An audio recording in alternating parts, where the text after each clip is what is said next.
Ново сообраќајна несреќа на патот Штип-Радовиш, односно директен судир на две возила. Во болница испрати 45 годишна штипјанка. Кај неа лекарите констатирале сериозни набиеници во пределот на десното рамо и лакт, но по интервенцијата таа е пуштена на домашно лекување.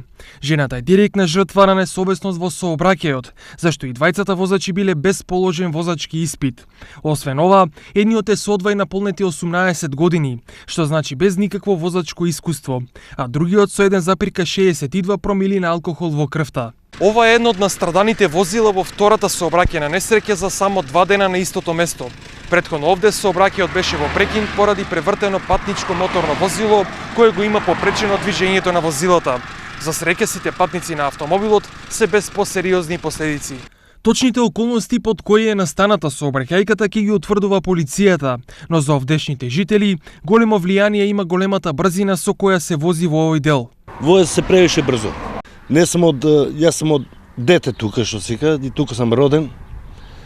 Порно се возеше многу полека, 40, 50, од 50 повеќе не се возеше. Тука народ се движеше, стока се движеше, како стоката се испраде, почна брзо се возе.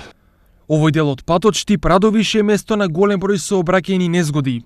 Токму и поради ова од полицијата по кој знае кој пат апелираат. Апелираме до сите учесници во сообраќајот за внимателно, дисциплинирано, совесно и одговорно учество во сообраќајот, почитување на пропишаната брзина на движење, исклучиво користење безбедносни појаси, некористење на мобилните телефони во тек на управување со моторно возило или велосипед, а посебно да не се седнува зад воланот под дејство на алкохол или наркотични средства.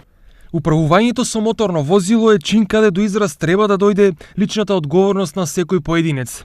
За жал, токму тој дел често отсуствува, а грешките неретко се плаќаат и со живот.